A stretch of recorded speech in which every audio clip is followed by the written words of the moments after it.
Almost bit it. That would have been exciting. Especially for you guys. You guys in the front. Right. All right. Hello. There's a lot of people here. Ooh. Hi. How many of you guys are going to read Crooked Kingdom tonight? How does that make you feel? All those people are going to read Crooked Kingdom tonight. A little nauseous. Yeah. Like good but nauseous. Yeah, that's a thing. Yeah. Okay. So let's start it off by you telling us what we can expect from Crooked Kingdom. Okay. What was the reaction? What can you expect? I mean, this is a book that's almost impossible to talk about without spoilers, right? So I'm seeing familiar faces, sorry. So I'm like, hello. But I guess, Six of Crows was one long con, right? Build the team, pull off the heist goes to hell, everybody has to save each other, the usual. And Crooked Kingdom's a little different. It's a lot of cons, a lot of scams, a lot of small heists. And also, you guys know these characters now, and these characters know each other. Like, they've basically been to hell and back together. So they still all have trust issues because it's a Leigh Bardugo book. And because I don't like well-adjusted characters. But they do have a different kind of tie to each other than they had before. Right. And so, yes, so expect murder and kissing and no cheers for murder. All right, so you teamed up with the charity Gyms, so can you tell us a little bit about that? Girls Education and Educational and Mentoring Services. They're a New York-based organization, and they work with girls between, I think, 12 and 24, girls and young women who have been trafficked and forced into commercial sex work. And I know it's not a topic that people feel entirely comfortable with, and that's part of the reason that victims of this have trouble getting support. But this is this incredible organization that advocates for these girls, that works with them, supports them. And I think, if you guys have read Six of Crows, you know that Inej's history is directly related to this.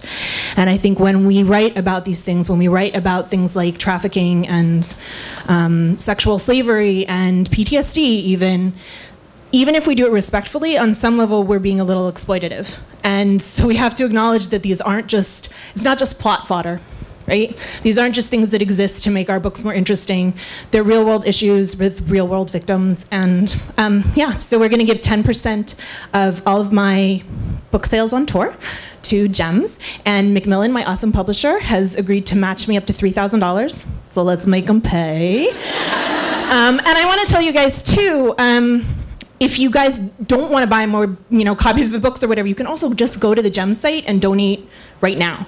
And we're planning on putting some merchandise, some University of Ketterdam merchandise up really soon. And all of the profits will be going to Gems. So.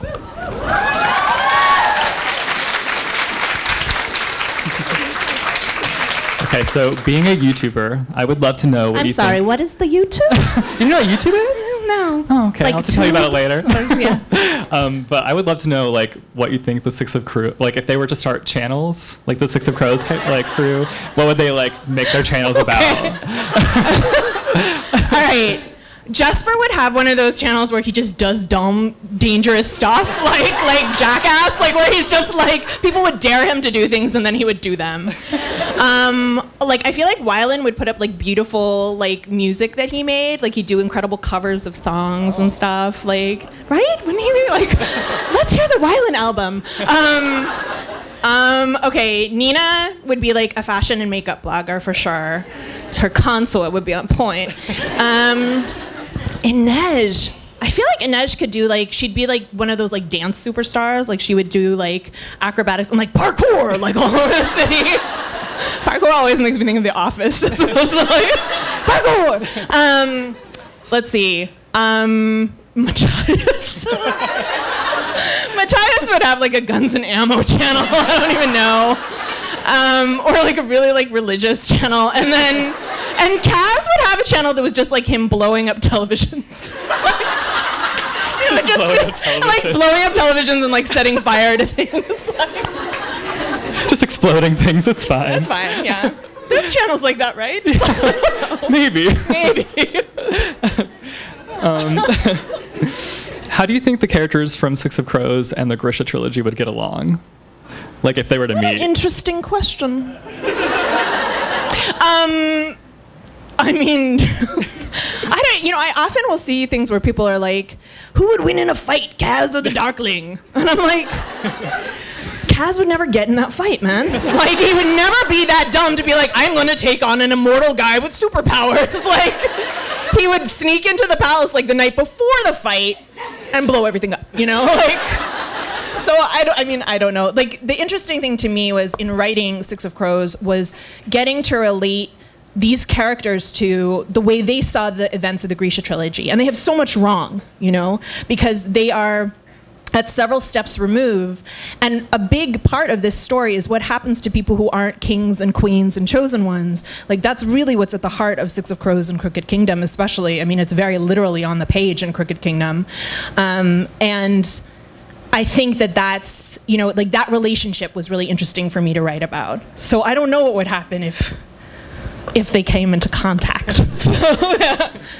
Go write some fan fiction and let me know. Yeah. So if you were to join the Six of Crows squad, what would your role be in the squad? Mom. Mom. Just mom. Mom, like, come have fun storming the castle. Like, dude, I am such a chicken. Like, I can't imagine. Like, I am so not.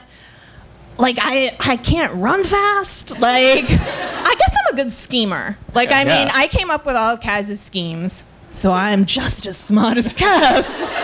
I'm gonna go rob a bank after this. Yeah, I mean, I think I would be a good schemer. I like the idea of being like a puppet master. And I also, I used to do makeup and effects, so I feel like I could be like a master of disguise, but probably not a great one. Like, I'd have a lot of wigs, that's all I know. Yeah. Okay, so it was announced recently that you're writing a book about Wonder Woman, which is super exciting through DC. So what can you tell us about that, and what has the process been like? Okay, I can't say too much about it because DC and Random House will descend from the skies and rappel down and seize me. But I can tell you that it's about Wonder Woman before she was Wonder Woman. It's Diana at age 17, and to say that this is a dream project is really not correct, because this is the kind of thing you don't you're never I bet I'm gonna get to write Wonder Woman's story one day. This character means so much to me. So it's definitely my take on it. It's not a retelling of the movie. It's not related to the movie. What else? And the process has been different. A lot of cooks in the kitchen. It's a very different thing, and you're dealing with an icon. Also, she's so good. I'm used to writing horrible people. And it's been very weird to realize it's actually really fun to write heroes too, not just anti-heroes. So, note to self. But yeah, she's so tough, but she's so deeply kind, and it's one of the things I really wanted to keep intact about her character. And in a way, I think writing Inej was a very good practice for her, because there's a strength to her that has nothing to do with being strong, physically strong. Okay, so if the characters of Six of Crows were aware, if they were aware of the superheroes in our world, who would be their favorites, you think? Okay, I can tell you Wylan would be Iron Man. Okay, because he loves inventions and he loves explosions. I always say he's like Tony Stark with no game, zero game. Leave Wylan alone. He'll be fine. Maybe. Okay, favorite superheroes. Oh, I think Jesper would be really into Nightcrawler. I think Matthias would be a Wolverine fan. Very outdoorsy. There's a Canadian Fjorden connection for sure. I think Nina would definitely be Wonder Woman. Nej, maybe Mystique. Ooh, yeah. Yeah, maybe Mystique. Who did I miss? Oh, Kaz, Magneto. Oh my God, the damage he could do. If he could control metal, woo! That would be amazing. I also love Kaz hunting Nazis. That would be incredible, but yeah. What about the Grisha trilogy characters? Oh my God, so difficult. Okay, well, but I kind of feel like Sturmhond is Tony Stark now that I think about it. Because he's Tony Stark with game. Okay, let's see. Oh God, Jesse, you're killing me. Sorry. I know. It's like you're tapping my superhero knowledge. I'm like, name some superheroes. Does it have to be like a straight, like I feel like Alina would be a really big Legend of Korra fan. Okay. Like I don't feel like that's like a straight superhero, but like wow, that's a no pun intended. But like, you know, like a traditional superhero. So I think she might be a Korra fan. I feel like the Darkling would be like, no one's as cool as me. So like he'd be like, where's my comic book? You know? Like, yeah. I feel like I'm on like a pop culture game show. So what's like the weirdest place you've written your books? The weirdest place? Yeah. Do you have any like weird places that you've like written your books? Oh, that's interesting. No, I mean, I write my books. I don't have an office. Like I have an office, but it's basically storage. Like it's literally like piles of foreign editions. And when people give me nice things, I put them up on the wall. It looks a little insane at this point. Like it's very a beautiful mind in there. Like it looks like I'm hunting a serial killer because like the walls are just covered in like fan art and stuff. But I don't really write in that office. I like to write in different parts of the house. So I write in the backyard a lot. But other than that, like, there's a limited number of places you want to bring your laptop. Right. You're not like, I'm going to climb into this tree. You never know. Actually, I know, like, maybe. I will say, like, we... a long while back, one of my friends, actually when I was writing the first draft of Crooked Kingdom, rented a house. It was right on the water, and you could hear the water rushing in every night. And what we would do is we would work all day, and there was no AC in the house, so we would sweat. Like we would just sweat through our clothes, and it was nasty. And we would just like, and we would do all this, and we would find out when low tide was, and as soon as the tide turned, we would go out and like throw ourselves in the ocean, and be like, it was very like, and we would be like, this plot is terrible, my book is terrible. It was like casting off like all of like the terrible work we'd done, and then we would go back and we'd be like refreshed. So like, yeah, which was for me, my first drafts are horrific. Like they are so bad, and they're just an exercise in me feeling like a failure. So being able to like wash the failure off in the Pacific was really nice. But yeah, it's like a cleansing. This is right. It's like a ritual bath. Okay, so if the Six of Crows characters. Oh my God. Oh, you're still getting punched. Yes. Were to like have access to the YA books that we have. Ooh. What would be their favorites? Oh my. Okay. Wow. All right. So I'm going to say Nina would be really into The Winner's Curse by Marie Rakowski. Are you here, Marie? I don't know. Well, she's nice. So she would be really into that. Hi!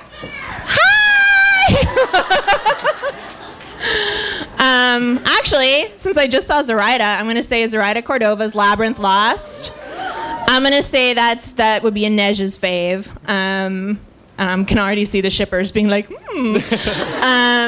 let's see. I want to be like, Kaz would love The Fault in Our Stars. Oh my God. And then he'd go blow up that bench. No.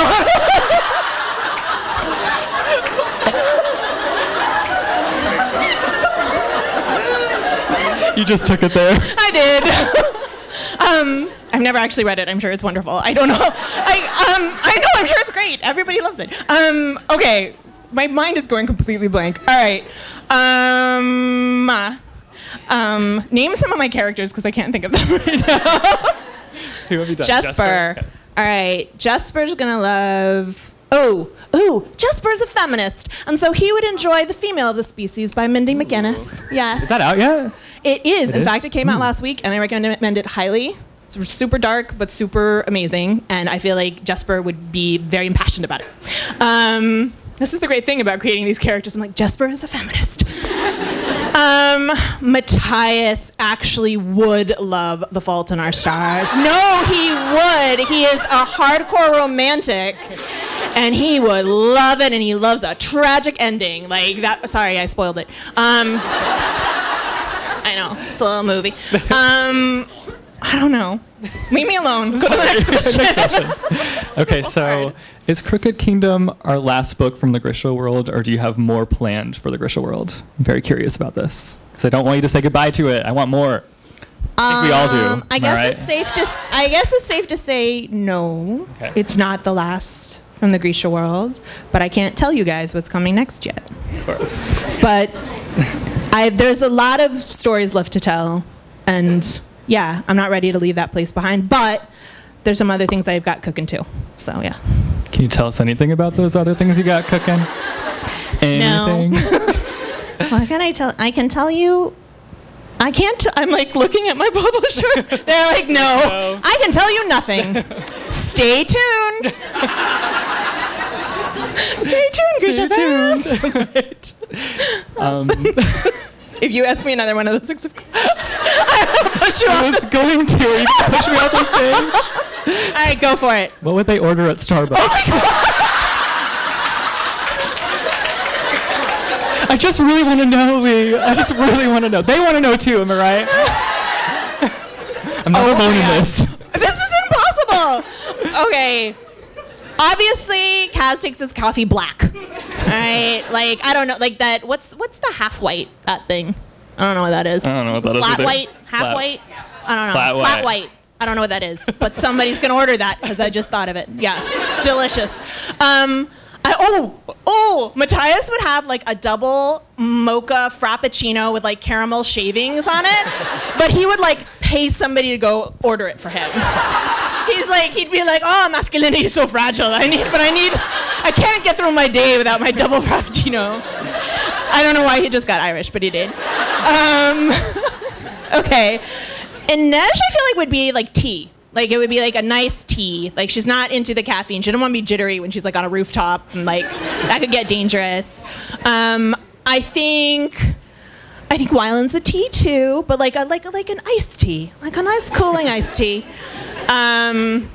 Jesper offers to get Matthias his crazy drink and then takes him for himself. I swear to God, I feel like I'm writing short stories while I'm doing this. I'm like, I don't read fanfic for my books because I'm always afraid it'll get in my head, but this one thing came up in the tags years ago, and it was Starbucks, but it was Zarbucks, like TSAR, and I was like, oh. That's amazing. Yeah, it was really good. That's all I'm doing for the coffees. I don't know. Yeah, next. What was like your biggest obstacle with writing this duology? Oh man, I think these books were a real challenge for me. Like, I think that when I set out to write Six of Crows, I wrote a proposal for it before I wrote the book, and I sold it on proposal, which I'd never done before. And in some ways, I really hated that, because when you write an outline for a book, or when you write a pitch for a book, it's like you create this beautiful, perfect thing that sounds amazing. It's like the trailer for a movie, right?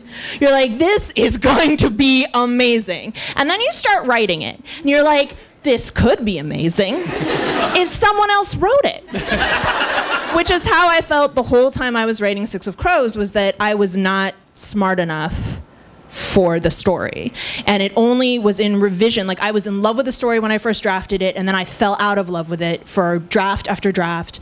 And my editor, Noah Wheeler, is here. Hi, Noah Wheeler. Like, she doesn't let me slide. Like, her favorite note is basically like, how do they know this? How did he get here? And I was like, they know! It happened in a scene that wasn't, they don't need to know. So she does not let me slide. So the revisions process was intense. But I remember the moment when I was going through the draft, and all of a sudden it was fun again. And I was like, oh, okay. Like, it doesn't feel full of effort. It feels good. And I'm excited about this. And now I can really start to feel great about the characters and where I'm taking them. And I think Crooked Kingdom was hard, because it's like, you think like, oh, I'm going to be so clever. I'm going to write a duology. That won't be so hard. And then you're like, no, you're writing 3 books. You're just getting paid for 2. So it was like, it's basically it was a totally different way of looking at the story and understanding the structure of it. And heists are hard. Yeah. They're just like, we're so used to heists in film and television, and you can't use those tricks when you're writing narrative. And I didn't realize that going in, which is probably good, because I might not have tried it. But yeah, it was emotional in a way that, like, writing the Grisha trilogy, I was just a younger author, and this was like super intense. So. I was going to say, how did it compare, like, writing, the Grisha trilogy to... The trilogy is so linear. Yeah. It's one POV, and it's so linear. And actually, when I wrote the Wonder Woman draft, I was like, why is this going so well? And then I was like, oh, there aren't 6 characters. Like, there aren't 6 POVs with flashbacks and multiple heists and prison breaks. Like, but I think that it was just a much more complex story. And I was trying some things I hadn't done before. And so I was learning as I went, which is always scary. Learning on the job is not fun. Yeah. Especially when you're like, everyone's going to read it. And they're going to know I'm a fool. Yeah. You've been blessed with beautiful book covers. I don't know if anybody else agrees with that. Yeah. Yeah. So were you involved in that process at all, or no? I did them myself. No. You painted them and like. So this cover and all of my covers have been done by a designer named Rich Dees, and yeah, he's basically given the Grisha trilogy its aesthetic. And April Ward worked on the interiors, and there's another woman who worked on the maps this time with Keith Thompson, and I don't remember her name, and I feel like a jerk. But basically. Yeah, Macmillan has made my books really beautiful. And the only say I've ever had in it is like basically being like, I really pushed hard for there to be something with a Russian influence on the Grisha trilogy covers because I wanted people to instantly know we weren't going to, cod medieval England. Yeah. And with these, I didn't, basically, Rich sent us the comp for Six of Crows, and I was like, that was my contribution. So I'm more involved in like the maps and like the city plan. Like I drew a lot of the city plan, and then I was really, I don't know, a lady, like I was really up Keith's butt about like being like, no, the story, like it had to be really specific. It had to be exactly the way I wanted it, which I'm sure was a delight to be around. So I'm fun, yeah. So how would you feel about a Six of Crows movie? I would feel better about a Six of Crows television show. Yeah. Like, because then season after season after season. Yeah. I would be psyched as long as it was, good people involved. Right. Like, it's easy to say, like, yes, it would be amazing to see these characters. It would be amazing to like see Ketterdam brought to life, but I've seen too many, especially I think with YA. I think people have a really obnoxious way of approaching the work of YA authors, particularly female authors, and saying this needs to be fixed. Like they think that we tricked you, like it's not that it's actually a good book. It's just we fooled all these teenagers into thinking that this was a good book, and now we're going to fix this and put it on the screen. And I've seen just a lot of really terrible adaptations, and I would be sad. I would rather wait for it. I would rather wait to get like the good. I know. I'm sorry. I've never listened to Hamilton. I know. Get out. First, all these insane questions. Sorry. What do you mean you've never listened to Hamilton? What would the Crow's favorite Hamilton song be? Tell me. Give me the rundown. I asked for that. Yeah. Is that a real question? Yeah. Oh my Answer God. it. They want to know. All right. So Kaz's actually has to be. Kaz's is nonstop. All right, because he is, and in fact. There's a lot of shout outs to Hamilton and Crooked Kingdom, you'll see. But also there were things that like before, like I wrote the first draft of Crooked Kingdom before I had ever seen Hamilton. And there were like, I referenced something called Skylar Locks. And they actually were originally in Six of Crows and got cut. And then I put him back in Crooked Kingdom because I was like, hee, Skylar. Okay, so I'm gonna go Wylan with Helpless. I'm gonna go Wait for It for Matthias because he's so bitter. I'm gonna go with the Schuyler sisters for Nina. I'm gonna go with what would Inej have?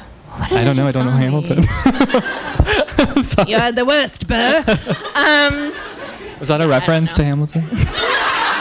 No, different Burr. Okay. Totally different Burr. Yeah, I'm going to leave it at that. You don't get They want more. No. Lots of Hamilton fans here, I think. Yeah. Jesper, they want Jesper. Did I not say Jesper? I thought you said Jesper. Maybe? Oh, no. Jesper needs one. Oh, like the 10 dual commandments, man. Because he's just ready to... Oh, no, he's going to take his shot. He's not throwing away his shot. That's right. There we go. Okay, that's Molly's signal. Yeah, that's Molly's signal. All right, it's time for questions from you guys. If anybody has a question, go ahead and raise your hand, and I will call upon you. You back there? Just going to have to shout your question. So, I am an aspiring writer. I have a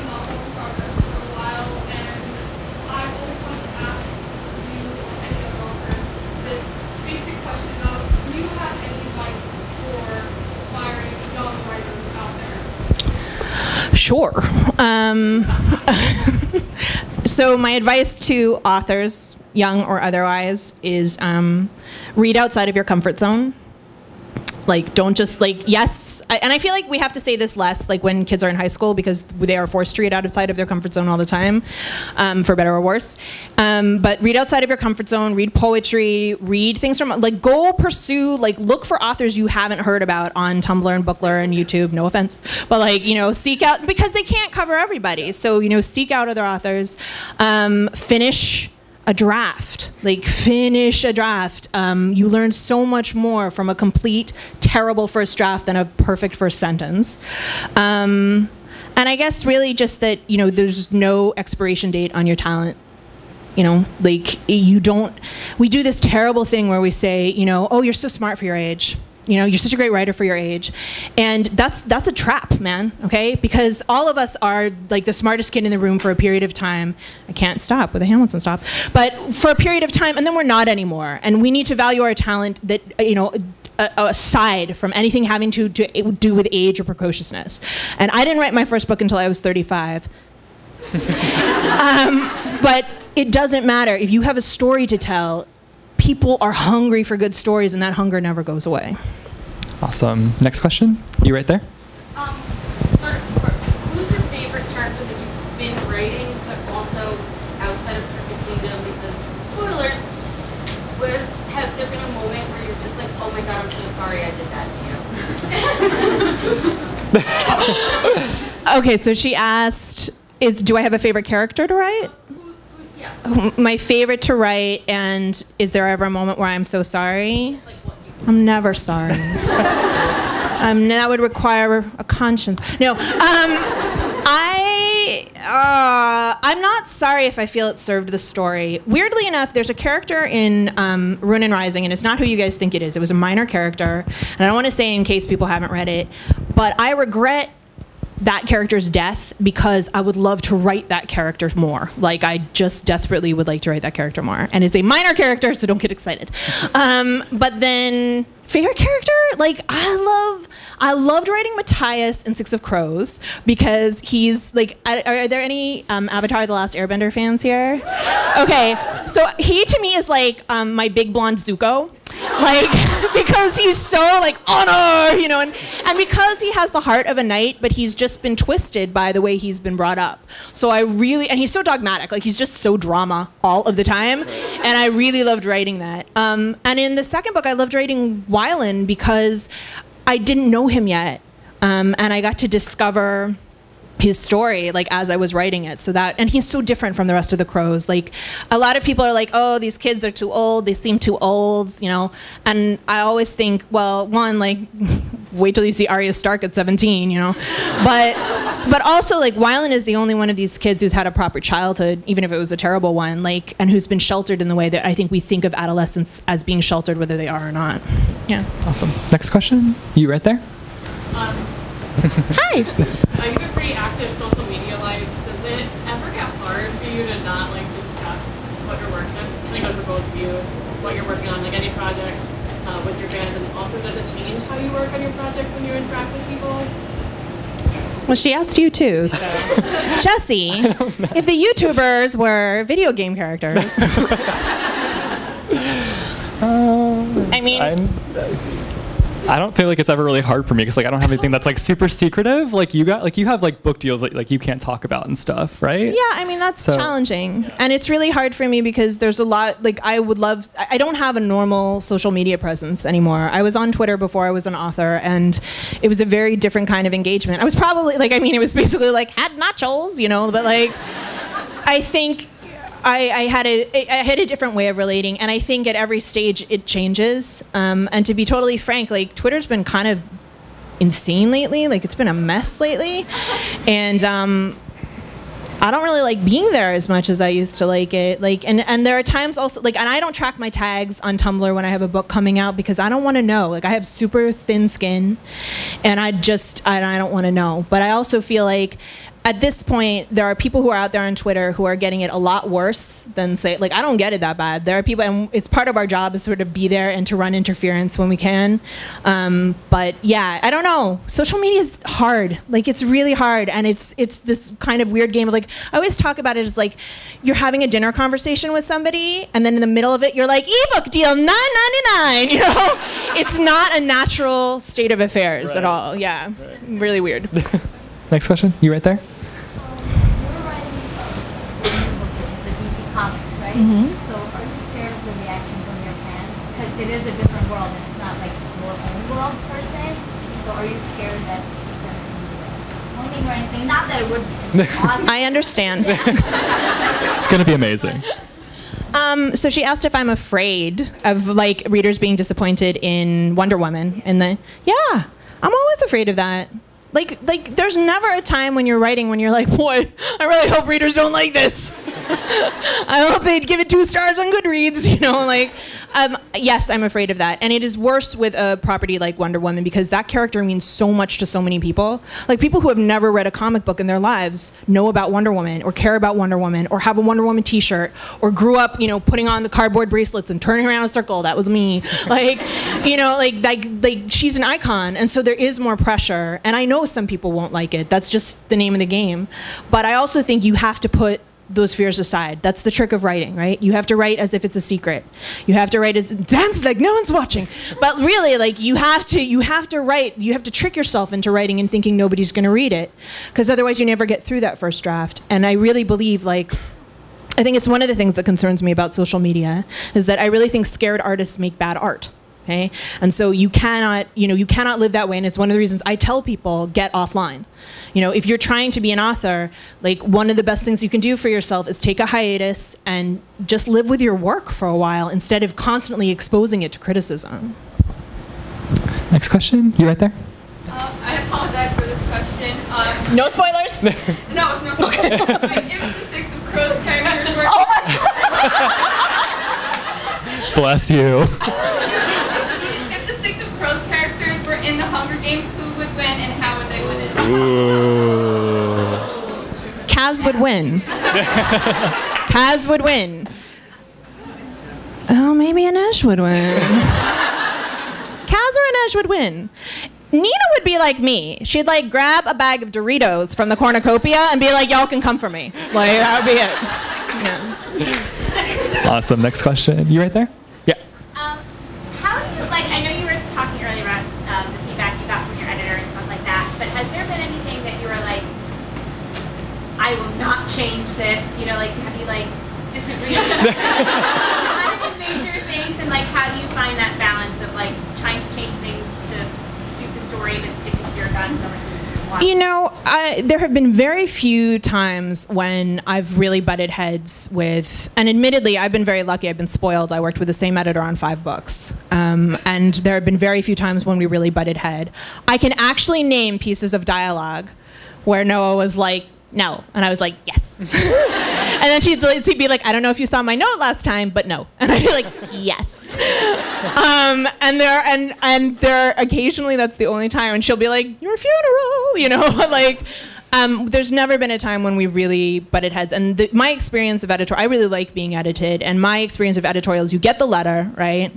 And it's got these notes in it, and initially you're like, you read through it and you feel like a tragic failure, and you also feel angry.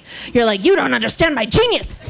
Like, what do you mean? Like, you didn't understand this part is obvious. And then, like, 20 minutes later, you're like, oh no, she's right. And the other thing is, like, sometimes you'll get a suggestion, and this is, like, actually good advice for aspiring writers. Like, if you get a critique from a feedback part, from a critique part or a beta reader, you don't necessarily have to take their note, but you have to try to figure out where that note came from, and if there's a different way to address the problem that they had. And sometimes it means you're fixing a completely different part of the book to deal with that particular thing. But editorial can be really scary, but we need it. You should never be sending a manuscript out that you haven't had read by other eyes, because you go page blind. Like, you basically cannot see the flaws in your own work. So it's really essential. Well. Next question. I got, like, you right there. Hi. Okay, so I keep seeing everywhere that one of the dregs won't survive, and I'm not asking if that's One of the dregs won't survive. I don't recall ever seeing you say that.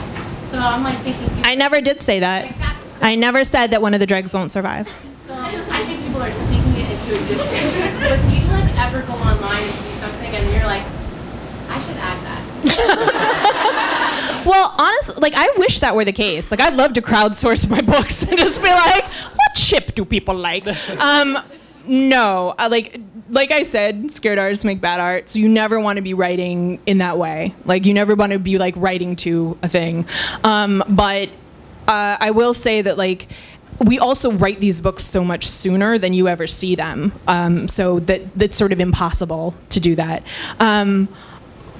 It is funny, though, because occasionally I'll see something, somebody will be like, all I want in Crooked Kingdom is XYZ, and I'm like, and you will have it. Like, you know, which is always an amazing, and also there's this one artist who, I swear to God, I was writing this scene, and she put up this fan art, and it was exactly the scene I was writing, and for Crooked Kingdom. And it also was like, I felt like I had a little army behind me, because it's like, sometimes you are just tired, and you're like, I can't make it work, and I'm going to let everybody down, and then you see this piece of art, and you're like, oh, and then you just go back to work. Like, you know, like, that's one of the beautiful, I said some nasty things about social media, but I will say, like, that is something I never expected, and it really does, like, I download playlists that people put up, I take that art and I look at it, like, again and again, like, I don't know, it is, I don't know if people realize how much that impacts authors. Right. That's awesome. Next question, go through right here. Yes, I was wondering, I used the Too Clever Fox as a guide in my English class, and I'm wondering, so cool. do you have any other short stories such as that later on? Not necessarily Grisha, but just some other short, maybe novellas? He was asking about short stories and the Too Clever Fox. There are already existing The Witch of Duva and Little Knife, and I would very much like to write some more in the future. I have some planned, I just don't know when I'm going to get to do it. But I really like folk and fairy tales, and I think they're a great way to kind of, I think they're some of the most subversive things you can write, because we pick up on tropes from them that we don't even realize we're absorbing. So yes, and that's, so he uses it in his English class. That's really neat. That's awesome. His kids are like, this is the worst. We have time for 2 more questions. Go with you right here. Yeah. Where do you find your Inspiration for character names. Some characters just arrive. Like, they just, like I don't really know where the names came from for most of the crew. I can tell you that Kaz was originally supposed to be Kaz Brekker. It was supposed to be short for Bastion. And then Rainbow Rowell. Gosh, Rainbow. Rainbow Rowell went ahead and wrote Fangirl, and I was like, but he doesn't really go by Baz, right? And she was like, no, he does. So I was like, and then I was like, what name? And I went through like 15 names, and then it became Kaz. And now I can't think of him any other way. So, and Kaz Brekker sounds so wrong to me. I'm like, it sounds like he's a showman. And some names, and like Jesper was actually originally named Heron, because he's built like a heron. Because I'm clever. And but I like doing that, where somebody's name reflects their appearance in some way, especially when you have a big cast. But then I referred to Matthias by his last name so frequently that I didn't want 2 names starting with an H. So some of it is very workmanlike. And sometimes it's a much more sort of emotional process of going through lists of names, of hearing a name. Like, sometimes I'll be at a signing and somebody will say their name and I write it down on a little Post-it and I just put it away. Or I'm reading a story or an old folk tale and it's just something resonates and you keep it. But I honestly have a lot of trouble writing a character if I haven't found their name yet. I just feel like it's so important. Yeah, and when I change a name, it messes with my head, even if it's like a minor character. So yeah. Awesome. One more question. Let's go with you right there. Yeah. You guys can ask questions online too. Yeah. With having so many characters, how hard is it to keep them all in line, and how many times have you had to put certain characters in timeout? I like the idea that there's like a Dregs playpen that's like, go play with your knives. I feel like I actually have pretty strong control over my characters. I am very jealous of writers who are like, my character just walked out onto the page, you know, and there's only been one time in my life where that was true, and it was Stormhond, and where I was like, I had written in the outline, like, Mal and Alina meet a privateer, and then all of a sudden, here he was, and he was like, let me tell you some things, and he would not shut up. But for the most part, I have quite a lot of control over the characters. I will say that the work of revision is getting those voices consistent, and making sure that even though I'm in third person, that you always know, like you don't have to look at the head of the chapter to know. You know, it's everything from the diction, like the way that the language sounds. I read all my books aloud, repeatedly. It's fun for my neighbors. I sit in the back of the yard and I read them, and every so often I'll hear somebody there and be like, "She's doing it again." But I read them out loud. I do the voices, like it's the cadence of the language, because that comes through in the reading. It's the metaphors they choose, you know, it's the experience they've had, like, and that to me, again, like, I don't know how to stress this enough. Like, I get a lot of questions like, how do you write such a complicated heist, or how do you write this character? And it's about revision, right? And one of the worst things you can buy into is the myth of the magical draft. Right? This is what we get from movies and film, right? We see somebody being like, type, or they have like a breakup, and then they're like, hey, type, you know, and they do the thing, and then there's a pile of pages, and boom, it goes off to the publisher. And that was how I thought books got written for a long time. That is not how books get written, and that's not how creative people work. You don't see all of the steps in between, and so don't hold your first draft up against what all of these books, they're not first drafts, and you're running game on yourself if you're trying to do that, okay? So write the terrible first draft, let yourself off the hook, let the story unspool. You're telling the story for yourself in that one. And then, you know, hopefully you get to know the characters well enough that you don't have to put them in the timeout pen. So, yeah. Awesome. Well, thank you guys all for coming. Appreciate you. Thank you guys for coming. Oh, we have a thing. Okay, look under your chairs, right? Yeah. This is my Oprah moment. Yes. Look under your chairs. Sorry, standing people. And sitting. Look under your chair. I don't know, Molly. Okay, there's a card taped under some of the chairs. 6 of the chairs. Ah, she has one. If you got a card, you're getting one of the Kevin Wada posters, the limited edition posters. Bring your card up when you get your signing, when you're coming to get your book signed. I think that's it. That's all we had to say. Thank you, guys. Thank you.